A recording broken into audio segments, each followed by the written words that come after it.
Pros, save more on the materials you need to get the job done, inside and out, at Lowe's. Right now, get 10% off in-stock Trex Naturals decking, now available in more styles. Plus, get 15% off select custom entry, interior, and storm doors. Then, we'll deliver it all straight to your job site to help keep your jobs moving. Get the brands pros trust, priced right, and ready when you need them. Our best lineup is here at Lowe's. Valid through 5/27. While supplies last. Selection varies by location.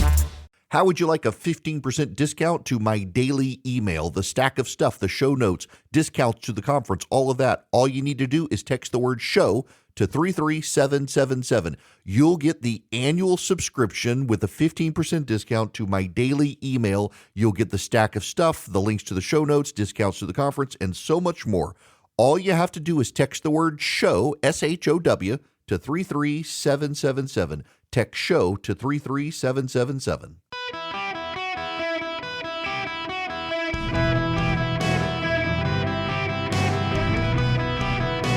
Welcome to the Eric Erickson Show podcast, Hour 1. Hello, America. Welcome. It is Eric Erickson here. Glad to have you with me. The phone number is 877-973-7425. Should you wish to be on the program, you can text Eric to ERICK to 33777. Get everything. My apologies about yesterday. I intended to be here. We will get into why I wasn't here in a little while, but thank you, Dan Mandis. Thank you so much for spur of the moment hopping behind the microphone. Yesterday did not go as planned. We will get there.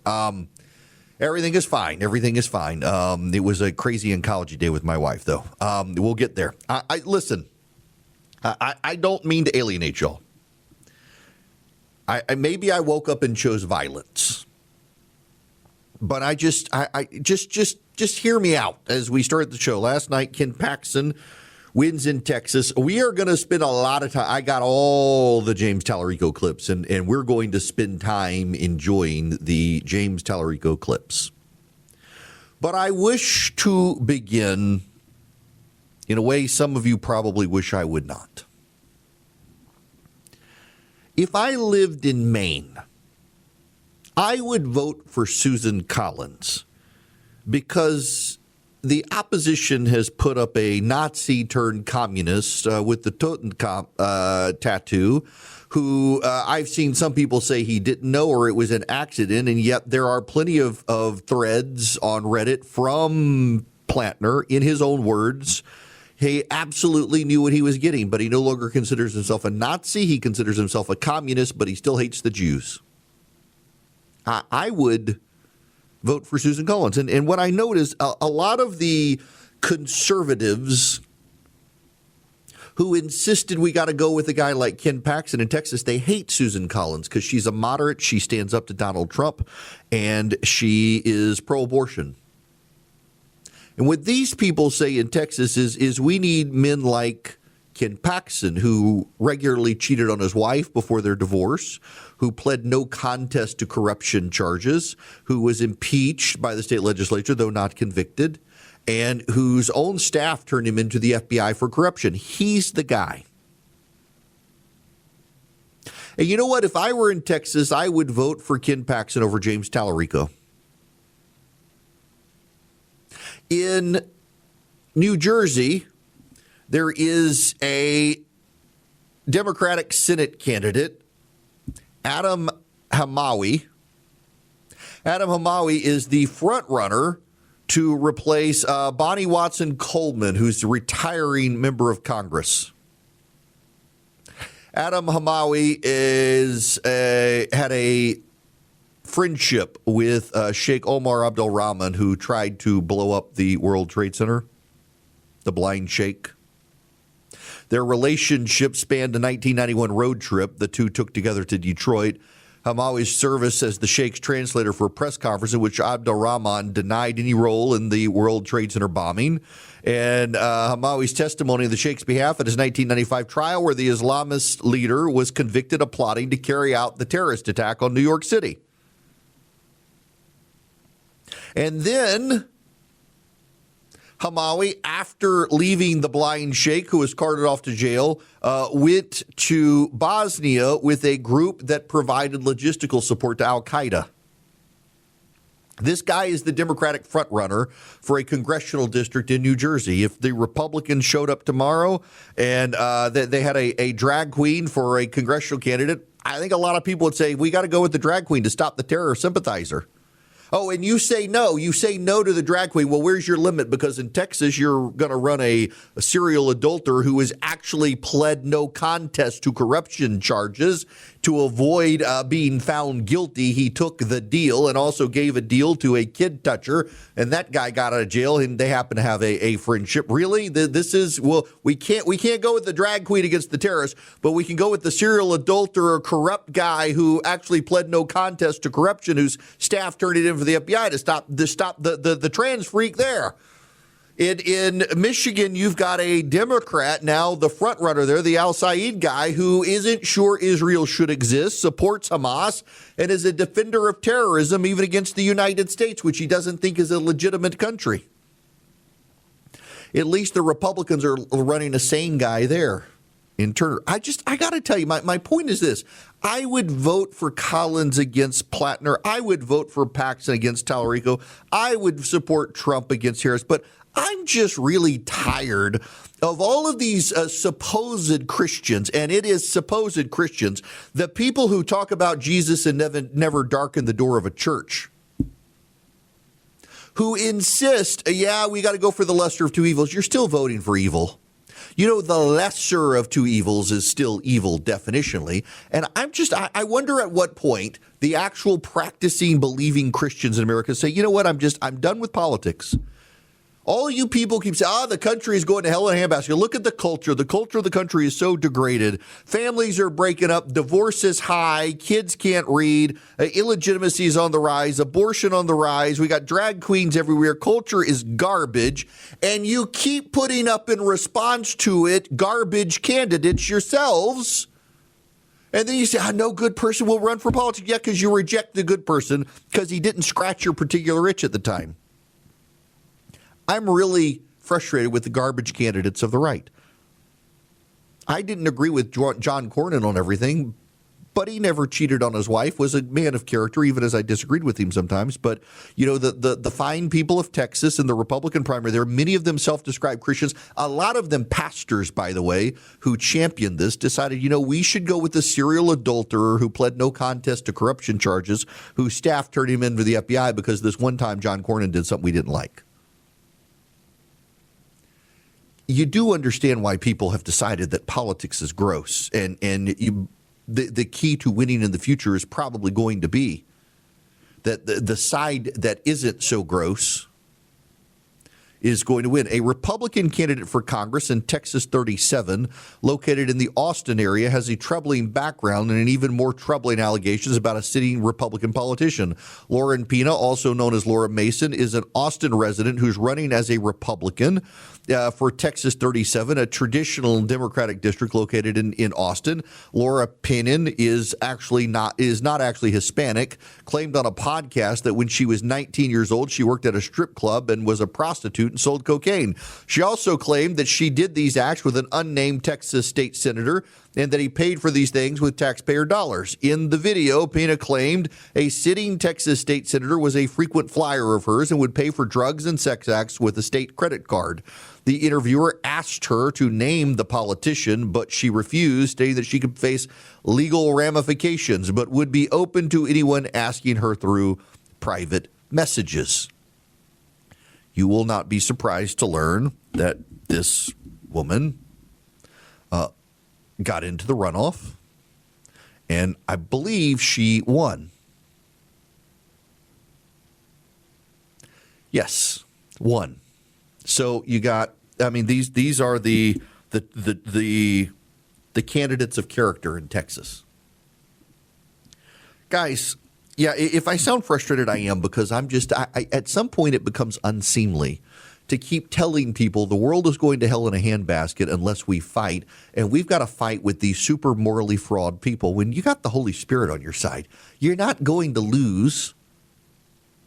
And I'm just really frustrated. I'm frustrated that Texas Republicans would decide a guy like Ken Paxton, who, by the way, he wasn't found not guilty. He pled no contest. and had to go through all sorts of legal ramifications because of it. He cheated on his wife. Okay, he won. Say sore loser. I would vote for him in the general against a freak like Talarico. I would. But I'm telling you right now, I hate to be the Cassandra who's never listened to until the moment she's proven right, but you're going to start having people who are actually committed to their faith and not just plain committed to their faith on social media say, I'm done. Now, you keep telling me I have to vote for the lesser of two evils, and I'm tired of voting for evil. I'm done. I tried to find the moral guy, and that guy lost to the immoral guy, and I'm giving up. The country's not going to keep getting better if you keep doing this. Y'all do understand my point here. I'm not telling you not to vote. I'm telling you it's just going to start happening, because if I'm feeling the frustration, I got a lot of friends of mine who are not as invested in politics as me. And they vote because they feel like it's their civic obligation. But when given the choice of dirtbags, they're not. I know people in Georgia. I warned Republicans in 2022 that Herschel Walker was going to alienate particularly suburban women. And Herschel Walker alienated a lot of women in my church. They wouldn't go vote for the Senate in the Senate runoff. They just simply refused. They didn't want to vote for Warnock, and they couldn't bring themselves to vote for Walker. And guess what? Warnock won. Because morality matters. So in Georgia now, you've got Mike Collins. Mike Collins's former chief of staff became his campaign manager because while in Congress, the chief of staff was paying his girlfriend your taxpayer dollars as a salary, and she never showed up for work. So it got an ethics complaint on Mike Collins for allowing it. Collins, instead of firing the guy, moved him to be the campaign manager for a Senate campaign until last week when the guy tweeted out a comment about Matt Lauer's sloppy seconds to one of his opponent's political consultants. That guy's wife tried to commit suicide after being raped by Matt Lauer, she claimed.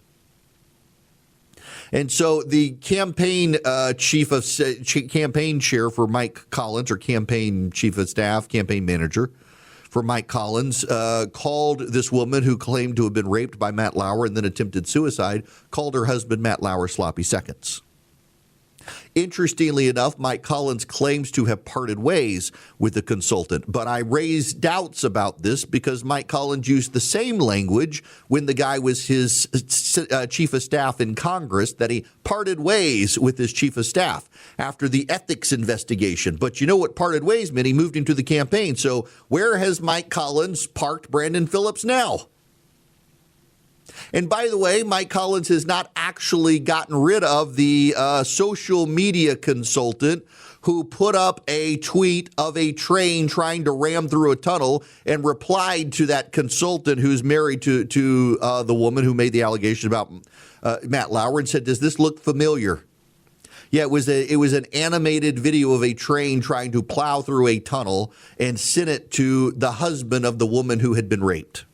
And Mike Collins hasn't parted ways with that guy. And you want to tell me, oh, this is the bad. The other side is John Ossoff is so bad. We need to have this guy who has a history of surrounding himself with some of the most awful people in politics. That's the guy we need, is the guy who has never met someone with bad character he hasn't wanted to put on the payroll. That's the guy we need. You'll forgive me for telling you in advance, whether you want to hear it or not, that you're going to start finding more and more people of faith who say, I'm done with it. You keep telling me I got to vote for an awful person because the other side is even more awful. And I'm here to tell you, by the way, that if you are a Christian in Maine, you should be going to vote for the pro-abortion Susan Collins to stop a Nazi from getting elected. You should. And if you're in Texas, you should be going to vote for the corrupt adulterer to stop the super freak James Talarico from getting to the United States Senate. You absolutely should. But I don't blame you if you don't. Because I find the whole thing exhausting at this point. And the galling part is these people who lecture you about your faith, and they never darken the door of a church and tell you got to keep voting for the anti-Semites and the conspiracy theorists and the awful people, because the other side is so much more awful. And, you know, there's actually a message here, I guess, for the Democrats to some degree is, yeah, you guys are so spectacularly awful. If you just became normal again, you might start winning elections, because you'd have a lot of people of faith say, you know what, I'm done with the GOP. I can't keep voting for the lesser of two evils. And it turns out that I may disagree with this other person, but he's not a freak show. If the Democrats just stopped nominating freak shows, but therein lies the rub. They're not going to. And so a whole lot of people will continue to go vote for the moral cowards and failures in life simply because They're not Democrats. Starting a business can be hard. I'm an entrepreneur. I know it. You're holding yourself out there. You worry about rejection. Well, what about when you're holding yourself out there to sell stuff to customers around the world? You need somebody to partner with. Why don't you consider partnering with Shopify? Millions of businesses already do. In fact, you're probably buying stuff online from a business that uses Shopify. You accelerate your efficiency, whether you're uploading new products or trying to improve existing ones. Shopify is packed with helpful AI tools that write product descriptions, page headlines, even enhance your product photography. And Shopify is your commerce expert with world-class expertise in everything from managing inventory to even international shipping and processing returns. And what if you're stuck? 24/7 customer support. Start your business today with the industry's best business partner, Shopify. Sign up with your $1 per month trial today at shopify.com/Eric. That's shopify.com/Eric. Shopify.com/Eric. So let me tell you about yesterday. Yesterday was Christy's Oncology Day.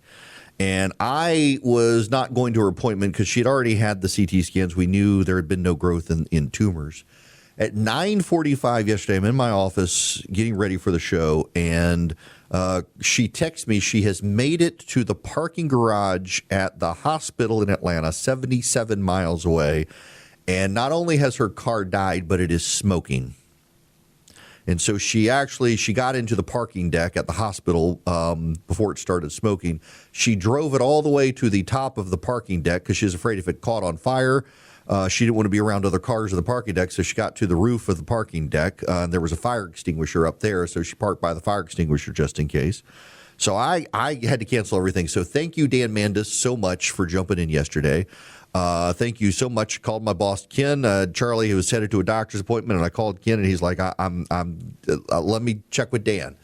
God bless him for jumping on spur of the moment. So I got up to Atlanta, was actually there for the oncology appointment, and I'm actually wound up providentially glad I was because some stuff came up in the appointment. She's dealing with some pain they can't figure out, and I pointed out to the doctor she was on a medicine for 5 days, an antiviral for the flu and Tamiflu, and the pain went away, and then it came back when she was off the Tamiflu. And so they're going to do more tests to figure out where the pain is from. But she's back on the chemo medicine and everything.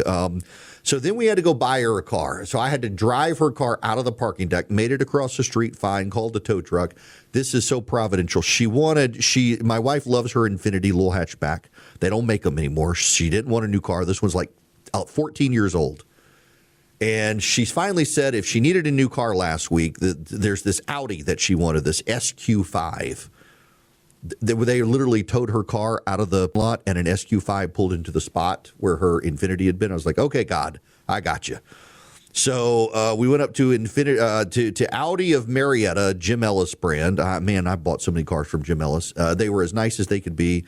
Got her the car she wanted, and unfortunately, when she turned this car on, I was like, nope, she can't have it because it would vroom, vroom, vroom. I mean, it sounded like her motorcycle.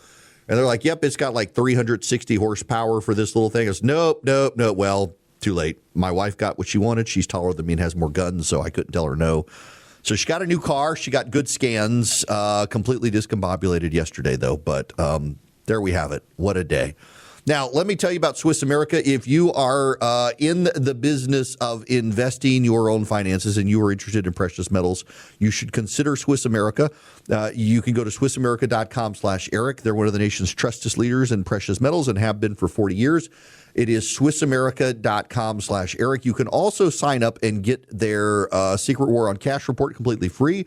Just go to SwissAmerica.com/Eric, put your information in. They will send you free of charge their report on the Secret War on Cash. You can also get their news and views tabs and stay up to date on the latest about precious metals, commodities, the BRIC nations, how global markets are impacting the price of the dollar and precious metals. They really keep you informed, give you cutting-edge information to make your own investment decisions. SwissAmerica.com/Eric. I have bought gold from them.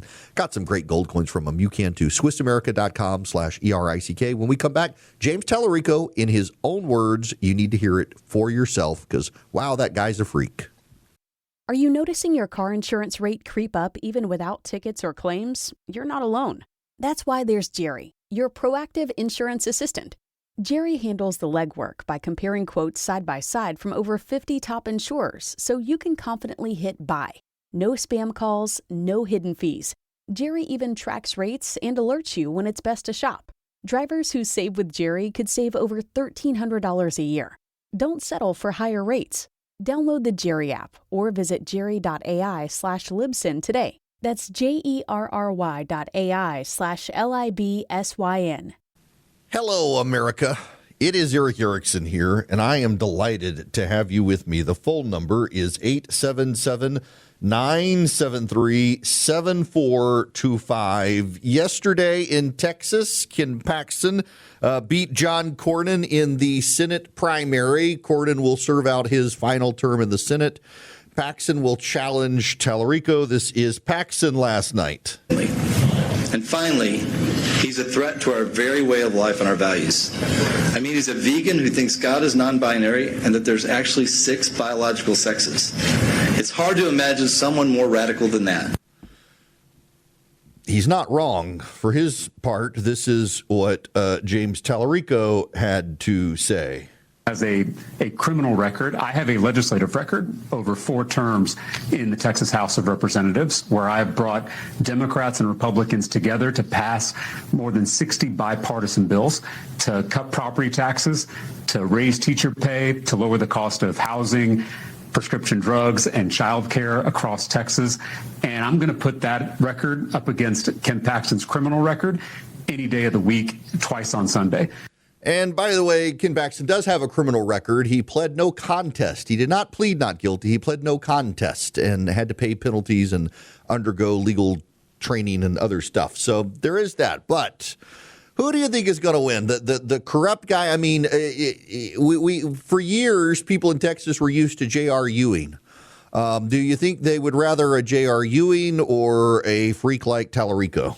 This is, by the way, Chuck Todd and David Axelrod on CNN last night. In general, but he's now making it harder. This is going to be, Paxton being the nominee is going to cost somebody money. Is it Michael Whatley in North Carolina? Does it cost him money? Is it going to cost John Husted money in Ohio? Is it going to basically, do they pull their targeting of New Hampshire? I mean, the amount of money they're going to have to unload on Talarico, because this committee does not want to run a single ad promoting Ken Paxton. They haven't done it yet, but they're going to drop the anvil on Talarico. Right? He's going to find out what carnivores are. There is. Yes. Even David Axelrod making a joke about James Talarico being a vegan. You will recall that James Talarico went with Barack Obama to eat tacos and ordered vegan tacos. Ladies and gentlemen, I want to introduce to you, if you are not familiar with him, I want to introduce to you James Talarico in his own words. Our southern border should be like our front porch. There should be a giant welcome mat out front. Listen, I know that I was being provocative with that comment. I made it on the floor of the House when the extremists in the Texas legislature were trying to pick on kids who were different. And while it's maybe provocative politically, I don't think it's controversial theologically. Most Christians believe that God is beyond gender. God is beyond gender, he says. For the most part, the Republican caucus here in Texas is white, older men, straight, cisgendered men. Straight, cisgendered men. Who talks like that? You can't call yourself a Christian and destroy God's creation with greenhouse gases. Can't destroy God's creation with greenhouse gases. You can't call yourself a Christian and produce greenhouse gases. Something that you love that's not family or friends. I love, I'm just saying this because it's on my mind, the trans children who showed up yesterday at the state capitol to advocate for their humanity. They shouldn't have to, but it was an inspiration to watch. Oh, I love the trans kids, he says. You would be a no on Mark Wayne Mullen. I would. And here's why. I mean, I would be a no on any potential secretary who is not willing to tear down this secret police force and replace it with an agency that's actually focused on public safety. As opposed to ICE that's doing that. For me, prophetic voices like Jesus have helped me reckon with my own whiteness, my own masculinity, my own certainty, my own ego. It's a never-ending process, and it's a painful process. A painful process to wrestle with his masculinity. He might be telling the truth on that one. You know this, Tim. Before I was a politician, I was a public school teacher in San Antonio, Texas, on the west side of the city. And I taught a lot of undocumented students. And those students tended to be my most patriotic students. That's right. This is a shtick he has, that the illegal aliens are the most patriotic. But I say all this in terms of, in context of abortion, because before God comes over Mary and we have the incarnation, God asks for Mary's consent, which is remarkable. I mean, go back and read this in Luke. I mean, the angel comes down and asks Mary if this is something she wants to do. And she says, if it is God's will, let it be done. Let it be. Let it happen. So to me, that is an affirmation in one of our most central stories that creation has to be done with consent. You cannot force someone to create. Creation is one of the most sacred acts that we engage in as human beings. But that has to be done with consent. It has to be done with freedom. And to me, that is absolutely consistent with the ministry and life and death of Jesus. And so that's how I come down on that side of the issue. You got that. The Holy Spirit came upon Mary, and she conceived Jesus with the Holy Spirit, and that is proof that Jesus is okay with abortion. That he uses the actual conception of Christ as his proof text for defending abortion, and then says this: I trust Texas women to make decisions about their own bodies, to shape their own destinies in consultation with their family members, their doctors, their faith leaders. I don't believe that's a place for government. I don't believe it's a place for politicians. I don't believe it's a place for the state. And that's a belief I hold not despite my faith, but because of my faith. Jesus never talks about abortion.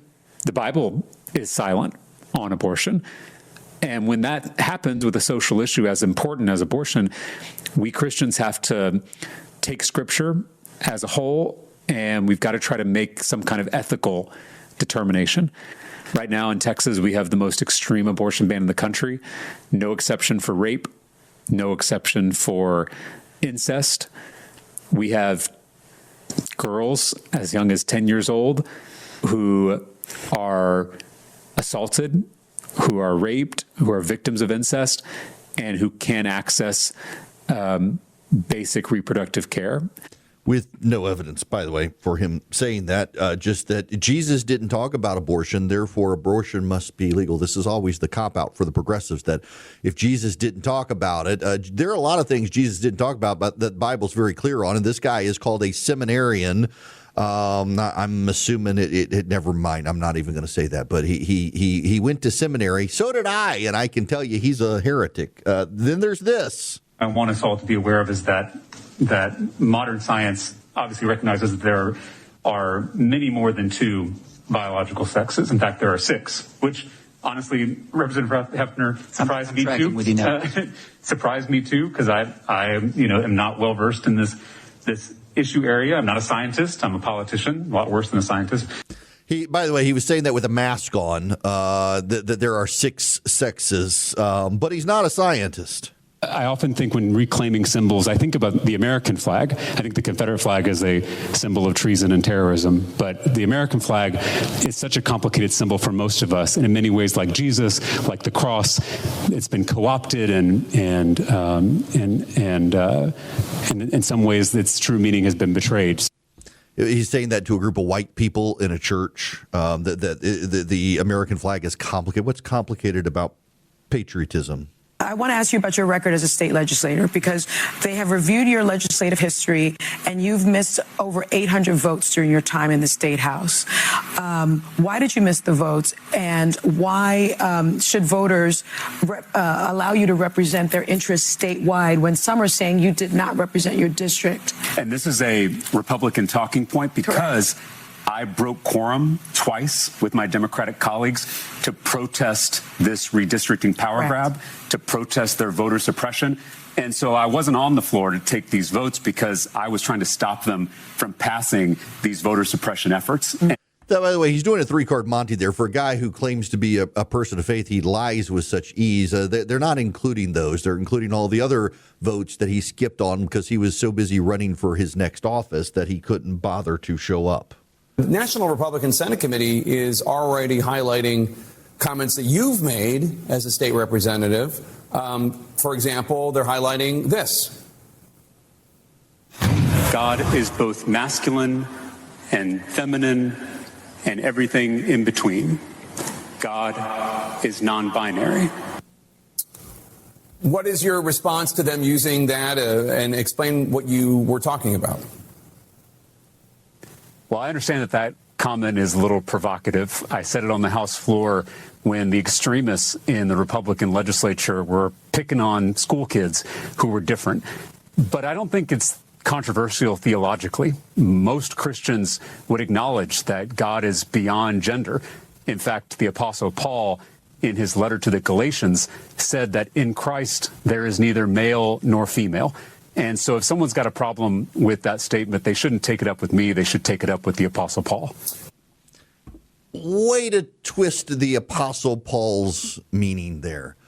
You know what it means is God doesn't see us as male or female. He sees us as his sons. And that is important there for the ladies out there, because in the Roman Empire at the time Paul was writing, women couldn't inherit, which is why he says we're all sons of God. We're neither male nor female. God says we're neither Jew nor Greek. We are God's chosen people. We're beyond those things. God himself chose to identify as a man when he came to earth.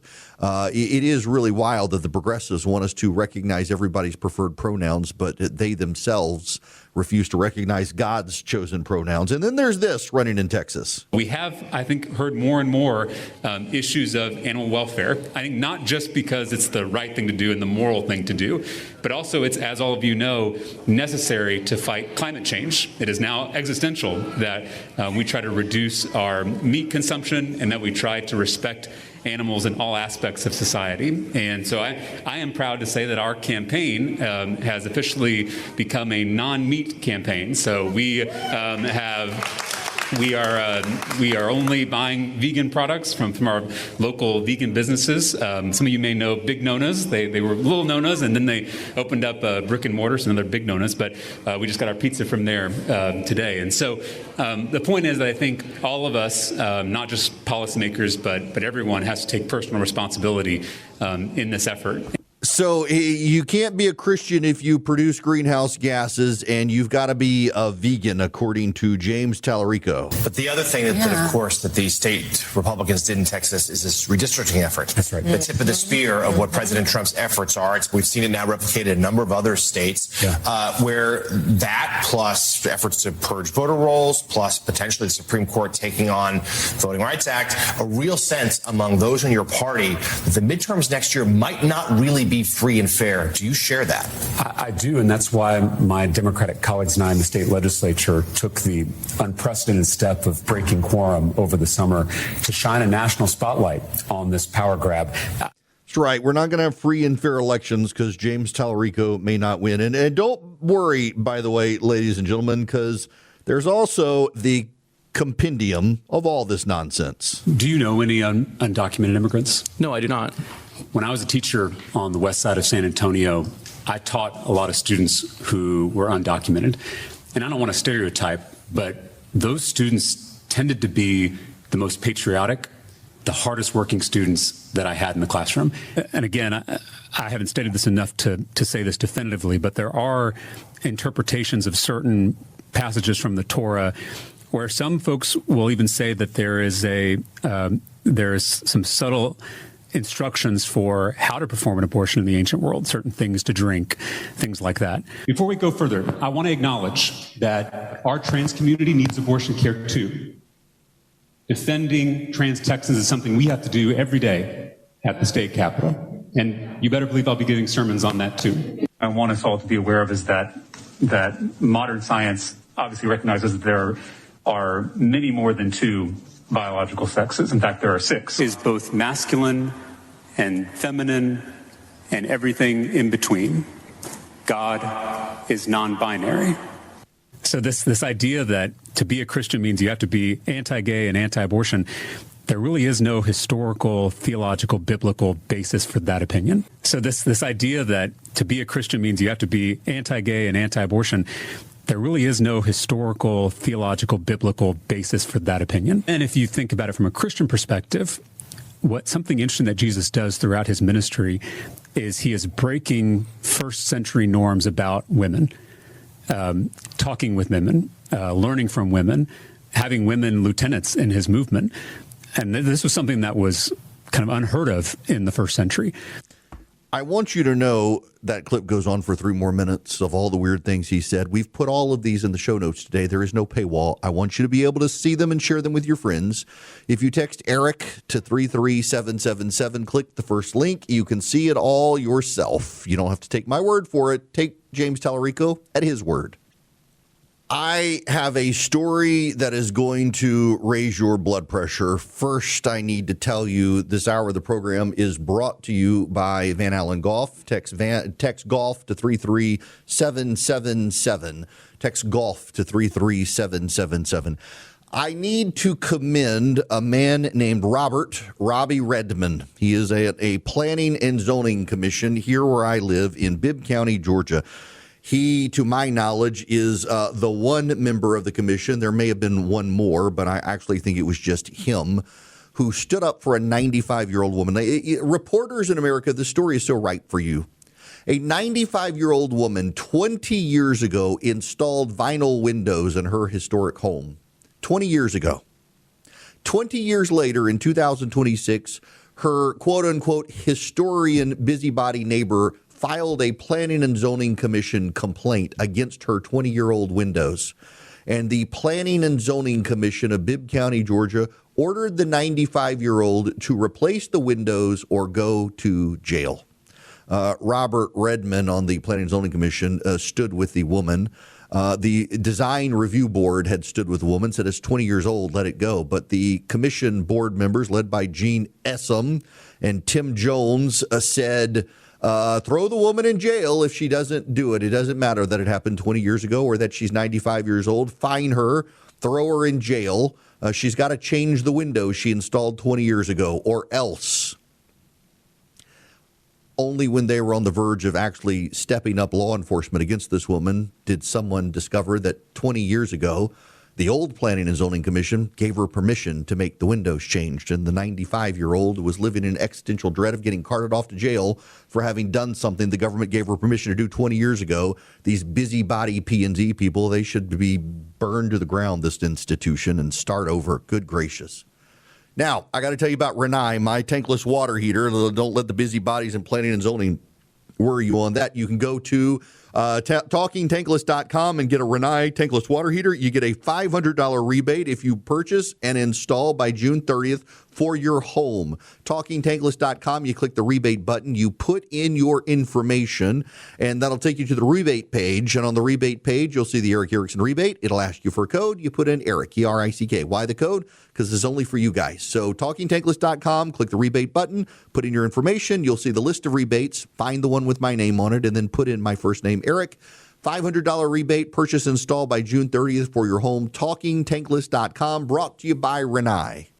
Are you noticing your car insurance rate creep up even without tickets or claims? You're not alone. That's why there's Jerry, your proactive insurance assistant.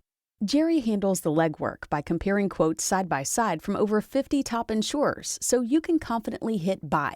No spam calls, no hidden fees. Jerry even tracks rates and alerts you when it's best to shop. Drivers who save with Jerry could save over $1,300 a year. Don't settle for higher rates. Download the Jerry app or visit jerry.ai/Libsyn today. That's JERRY.AI/LIBSYN.